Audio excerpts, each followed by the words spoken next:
Bien, nuestro invitado de esta hora, amigos, es el arquitecto José Sato Onuma. Él es miembro del Consejo Directivo de Predes y con él vamos a conversar precisamente sobre este sismo. Bienvenido. Muy buenos días, gracias por la invitación. Gracias. Gracias porque además resaltar que ustedes como Predes siempre están, por ejemplo, brindando material, ¿no es cierto? Han hecho un importante programa con Independencia a partir de la gente que vive, por ejemplo, en las laderas de los cerros, sí. ¿no? Y tratando ustedes de, desde el conocimiento, de dar un poco de consejo para la prevención. ¿Por qué es que ha sido tan devastador, por ejemplo, este movimiento de telúrico de 5,2 allá en Arequipa? Bien, primero, Predes es una ONG que trabaja ya más de 33 años en temas de gestión de riesgos de desastres y hemos desarrollado actividades en diferentes partes del país. En el caso específico de la zona en donde había este sismo de 5,2 en Arequipa, bueno, el efecto ha sido muy devastador en forma muy concentrada porque ha sido un terremoto superficial, a 8 kilómetros de profundidad. Entonces, no es como los que ocurren frente a nuestras costas, en la zona de contacto entre la placa de Nazca y la placa continental sudamericana. ¿Que son de mayor intensidad? En donde se pueden producir sismos de mucho mayor magnitud, ¿no? Inclusive posiblemente podemos llegar a uno de 9, inclusive. Este de 5,2 ahí en esa zona frente a Lima no produciría ningún daño, pero en lo que ha acontecido ahí en una falla superficial, pues es muy rápido el efecto, casi inmediato, en una zona muy concentrada, así como pasó también en Rioja y Moyobamba en los años 90, 91. Entonces, muy diferente, discúlpeme, ingeniero, al de Pisco, ¿no es cierto? Al claro. Sí, el año 2007 que fue 7,9 y eso fue frente a en la costa, ¿no? Frente a la costa. Entonces allí también hemos visto que el efecto ha sido mucho más amplio, creo que fue como 300 kilómetros de ruptura de placa. Entonces es por eso que se afectó desde Ica hasta Cañete principalmente y en la Pota de la Sierra, para obviamente. Entender la comparación, ¿no es cierto? Aquí ha sido un temblor fuerte, un terremoto es esto ya. Bueno, es un temblor fuerte, en términos de magnitud, si no fue muy alto, pero como volvemos a repetir, la característica de ser muy superficial, a poca profundidad, o sea, 8 kilómetros, es que el efecto ha sido casi inmediato y muy severo en estas localidades que hemos visto. Yo le preguntaba por qué ha sido, digamos, la magnitud tan fuerte, por qué tan severo, qué elementos entran a tallar, ¿no es cierto?, como para saber la magnitud efectivamente de un movimiento telúrico, pero qué tan devastado. Sí, el efecto no tiene que ver, bueno, tiene que ver con la magnitud, pero también con el efecto de la zona donde ocurre. En este caso, más que la magnitud en sí, es el tipo de construcción que hemos encontrado allí en esta zona de Yanque y otras localidades, donde todavía se construye con adobe y este material no es realmente adecuado para resistir las fuerzas sísmicas. Ahora, no solo adobe, sino la antigüedad de las viviendas, ¿no? También el propio deterioro por el paso progresivo de los años tiene su efecto. Pero si bien así había esta destrucción, tenemos tecnologías para poder construir bien con adobe y eso es lo que realmente no se ha realizado. Esas tecnologías existen ya hace más de 30 años. Ya, pero no se ha hecho, pues, no se ha cambiado la matriz. Como que hay una resistencia de la población a estas innovaciones que permiten realmente salvar vidas. A ver. Yo le preguntaba precisamente, ¿cuáles son aquellos aspectos que hacen que un temblor o que un movimiento como este haga que el resultado sea peor o más devastador, ¿no es cierto? Usted me dice la calidad de las casas, la estructura, la construcción. ¿Qué tiene que tener entonces una construcción para que no termine bien, como hablamos de casas de adobe, la tecnología de la viga collar que une los muros que están perpendiculares es la que permite que por lo menos no colapse inmediatamente cuando ocurre un sismo. O sea, permite que más. Claro, se puede rajar y quedar no habitable, pero la población puede, no caer y la población puede, los que ahí habitan pueden salir inmediatamente después. Entonces, la tecnología nos permite salvar vidas y eso es lo principal, ¿no? Porque después puedes reconstruir mejor, reforzar viviendas, etcétera. El suelo. El suelo también es un factor importante en el caso de, si hablamos de un escenario mucho más de mayor envergadura en Lima, pues sabemos que los suelos arenosos, ¿no? Los arenales, las laderas de cerros también son zonas donde hay posibilidad de que tengamos mayor impacto al sismo, por la amplificación de las ondas sísmicas, por hay efectos también de lo que llaman licuación de suelos cuando tenemos zonas muy húmedas, ¿no? De contacto con el agua. En fin, entonces lo primero que tenemos que saber es sobre qué suelo estamos o vamos a El mejor construir. sería un suelo rocoso. Por supuesto. ¿Que lo ubicamos dónde, por ejemplo? Bien, toda la zona, por ejemplo, del centro de Lima, San Isidro, Miraflores, Surco, donde el río Rímac dejó en el paso de milenios rocas, esos cantos rodados, es un suelo bastante firme. Entonces, ahí se puede... Surco también, ¿no? Claro. Entonces, en todo ese lugar, pues, cuando es muy fácil, cuando cavas 80 centímetros de un metro y encuentras ya roca, canto rodado, entonces ahí tenemos un buen suelo, ¿no? En principio. Ahora, aquí en el sur, perdón, lo que hemos visto también es gente que vive en zonas vulnerables, ¿no? En zonas, incluso además aledañas, porque el hecho de ser también un lugar volcánico. ¿En el sur? ¿En la zona sur? En el sur. Claro, ¿Aún más? claro, alrededor de los volcanes se generan obviamente también movimientos sísmicos en forma periódica. Entonces, eso está monitoreado, obviamente, o sea, de alguna manera el IGP y el INGEMEL están monitoreando los diferentes volcanes que hay en el sur del país y nos permite tener una idea de en qué momento podrían ser más peligrosos, ¿no? Y eso quiere decir también pues, que lo que hagamos en esas zonas tenga en cuenta los mapas de peligro que estas entidades... Pero existen los mapas, ¿no? Tenemos los mapas, ya los tenemos. Se han elaborado esos estudios, ¿no? Sí. Pero el tema también es qué reubicación o qué plan de reconstrucción o de reubicación, de pronto planes urbanísticos para poder saber en qué lugares habitar. Claro, ¿Qué hacemos con la gente que vive en las laderas de los cerros, como en Independencia, donde ustedes mismos han monitoreado? Así es, sí. Entre otros lugares, ¿no? Sí, ahí hay que hacer primero una labor de sensibilización para que la población conozca en qué situación está, cuál es el riesgo que tiene, no solamente en caso de sismos, porque también hemos visto que hubo la posibilidad de lluvias por fenómeno del Niño, felizmente que no se sucedieron, pero también han ocurrido anteriormente del desastre en Lima. En general, ¿no es cierto? Eso sí, entonces primero saber a qué nos podemos enfrentar y luego tomar las medidas adecuadas. Lo primero, lo más sencillo es pues la preparación, ¿no? Tener la mochila de emergencia, El saber plan de primeros emergencia en la casa. auxilios, sí, el manejo del agua y saneamiento de emergencias, pero también después ya viene una etapa que requiere mayor inversión, que es cómo reforzar estas viviendas que ya están construidas bueno, y en este caso donde hemos visto cerros. que ha sido incluso zonas declaradas en emergencia por la magnitud, ¿no es cierto?, de los daños, zonas como Chivay, Ichupampa, Achoma, Yanque, quizá la más afectada, ¿verdad?, Maca, Madrigal y Caporache.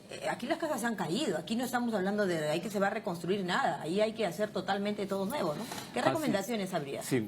Pero ahí el tema es que ya sabíamos que eso podía ocurrir, entonces tiene que haber un mayor trabajo de parte de las autoridades para poder sensibilizar a la población, porque tiene que ser algo progresivo obviamente, pero hay que primero enseñar a construir bien, luego también... O sea, la autoconstrucción, por ejemplo, de viviendas en el Perú, que es un tema absolutamente coloquial. Claro. Las familias construyen su casa, el hermano, el cuñado, en fin, no lo sé. Pero muchas veces sin la presencia de un ingeniero civil, ¿no? Sí, obviamente No eso solo es un un maestro tema... de obra.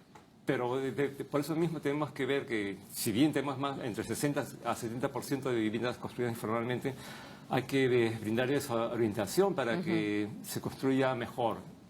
Esto por lo que le toca a las familias. La labor del Estado, ¿cuál es en ese sentido? Primero es la difusión... No le digo actuar después de la emergencia, No, que es lo por mínimo supuesto, que esperamos de nuestra, sino la previsión. Lo mejor es la prevención, primero, o sea, evitar que se generen nuevas vulnerabilidades, pero también la reducción de riesgos, o sea, lo que ya está construido, a ver cómo lo mejoramos. Ojo que vivimos en un país sísmico, lo decimos hasta el cansancio. Lima tiene una ausencia telúrica, creo, ¿no? Desde el 68. Lo que llaman un silencio sísmico, desde sísmico. 1746, más de 270 años, entonces es un sismo que podría ocurrir, ¿no? De una magnitud en cualquier momento. de 9, cercano a 9. ¿Es posible que el Instituto Geofísico, no sé, el aspecto geológico, digamos, pueda determinar que podría haber un sismo de magnitudes en la capital? Sí, ya lo he hecho. O sea, ¿Para cuándo?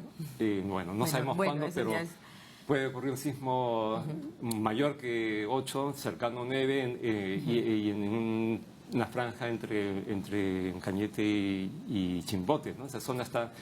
digamos que ya está señalada como el posible escenario de un sismo que puede ser catastrófico. De magnitud, catastrófico. Ojalá que ¿Qué lugares en Lima estarían en mayor riesgo, por ejemplo, ingeniero? Ojalá que nos dé tiempo para solares. estar preparados, para reducir el riesgo, y es una tarea que tiene que asumir pues el gobierno central, los regionales. Yo sé que esto puede sonar a un tema todavía de muy largo aliento, de muy largo plazo. ¿Cómo tendrían que ser las viviendas ideales en un país sísmico?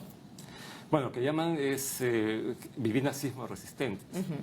Obviamente eso significa pues invertir un poco más, pero es sino una inversión de toda la vida, y que inclusive vamos a pensar en dejarlo a nuestros hijos, a nuestros nietos.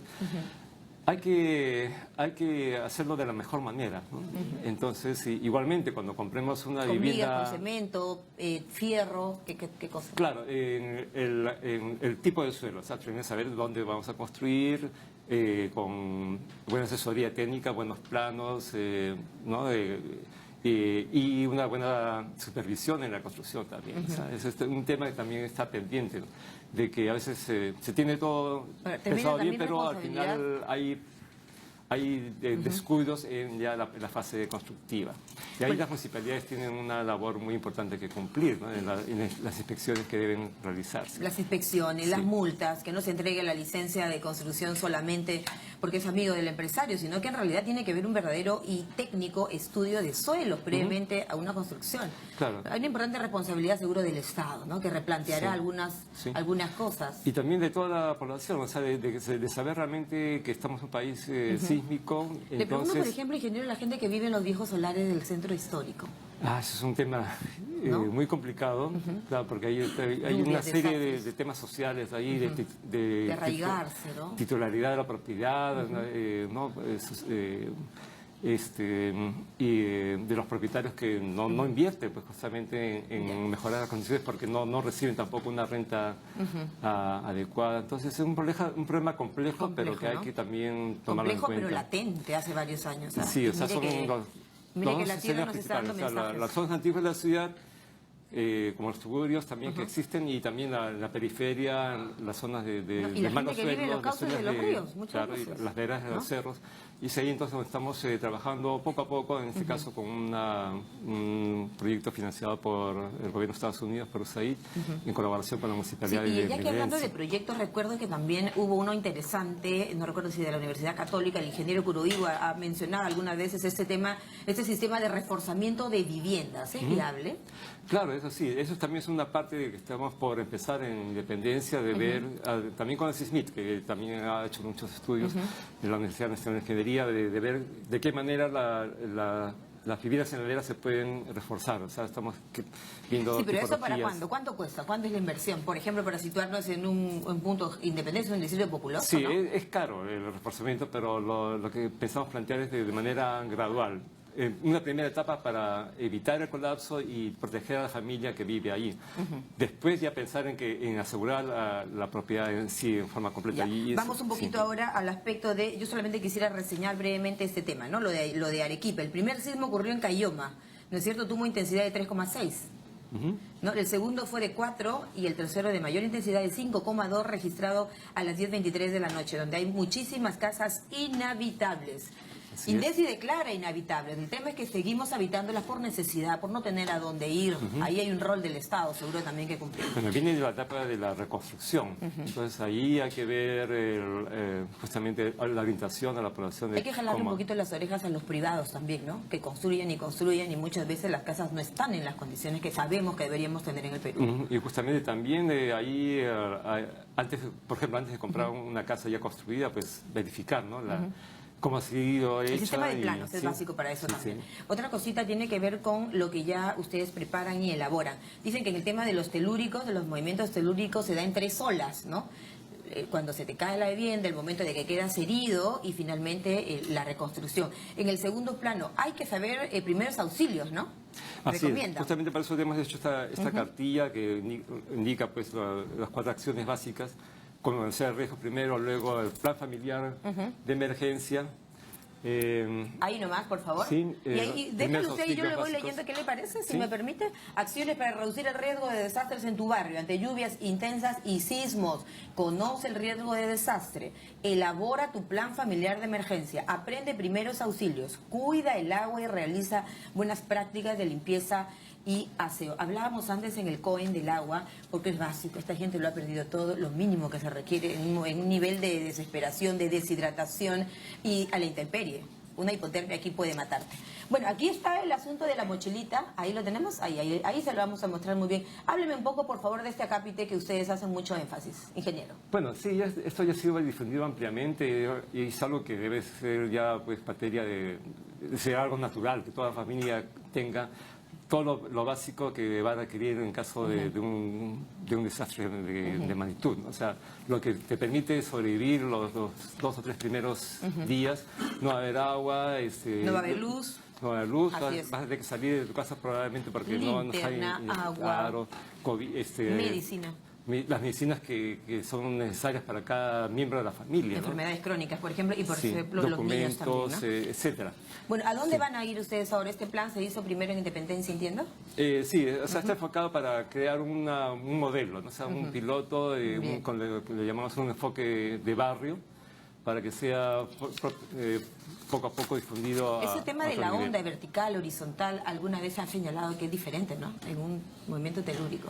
Puede ser fatal Bueno, si es... lo primero que llega son las ondas horizontales, digamos que es lo que nos avisa que está llegando la onda sísmica, que es la segunda, la onda secundaria. La primaria es la que llega primero, la secundaria es la que da los efectos propiamente más bien Claro. de destructivos, ¿no? La hora del pico, Sí. donde ya se pueden incluso Sí. caer las estructuras, ¿no? Sí. Bueno, hay que hablar mucho más de eso, ¿no? Cuando nos pasan las tragedias estamos así muy atentos, no hay que olvidarnos, Sí, ¿no? pero también quería aprovechar, ¿no?, que el Sí. día viernes es el Día Mundial Humanitario, declarado por las humanitarios. Naciones Unidas, entonces en la Plaza Mayor Este de Lima, viernes. sí, vamos a tener varias organizaciones junto con la Municipalidad Metropolitana, una serie de acciones en función de qué es lo que debe conocer la población y qué es lo que son los principios humanitarios, cómo debe ser la ayuda humanitaria en casos de estos desastres. Nos está dando mensajes en la mayores, tierra, ¿no? Miren, ha Sí. temblado Cajamarca, Madre de Dios, Chilca, Arequipa.